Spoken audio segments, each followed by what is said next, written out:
Welcome to the Post Sports Chat. I'm Rubenstein here with Todd Murray. And Todd, the WVU women's basketball team dropped the game to Baylor recently, and Odyssey Sims had a Coliseum record 48 points. And now you've watched and covered a lot of college basketball, both men's and women's. Where does that performance rank among the individual great moments that you've seen?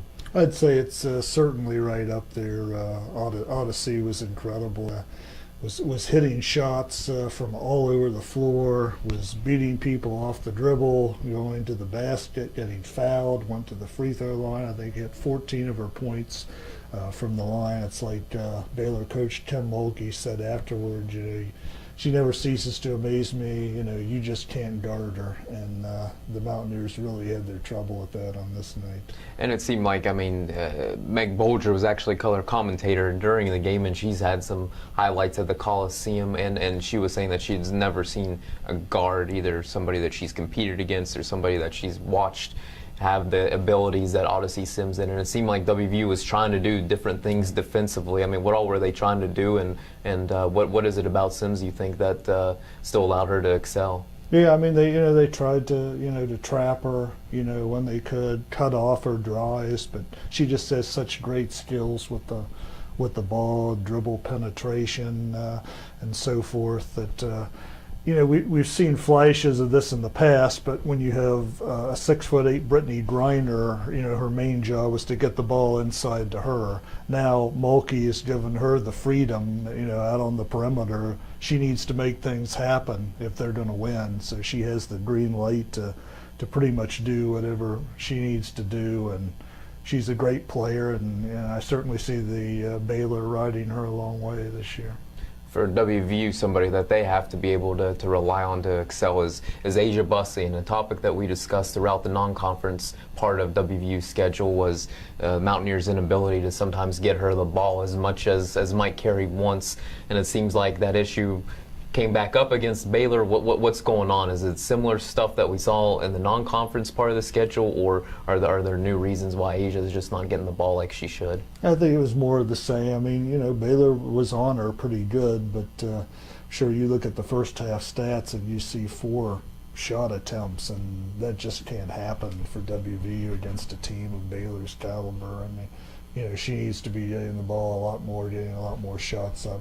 Got 8 shots up in the second half. I think finished with 17 points and 7 rebounds. But in a game like that, I think she was obviously more talented than Baylor's post players, and the bottom line, they've got to get her the ball.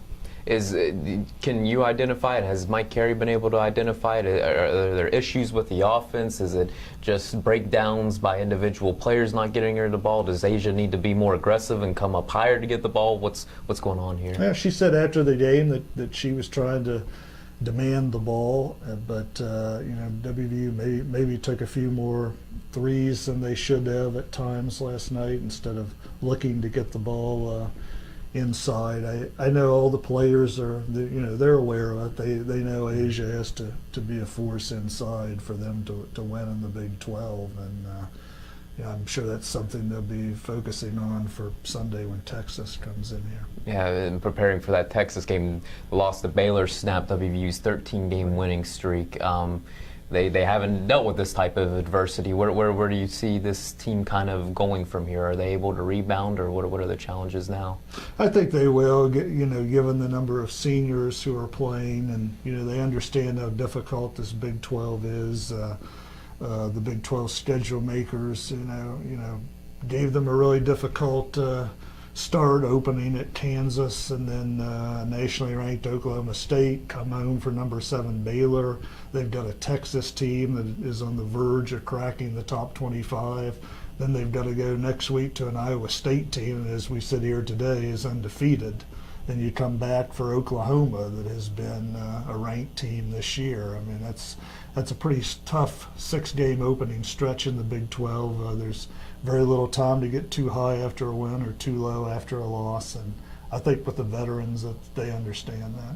Very good. Todd, appreciate your time once again, and please continue to check thedpost.com for the latest on the Mountaineers. Thanks for watching today.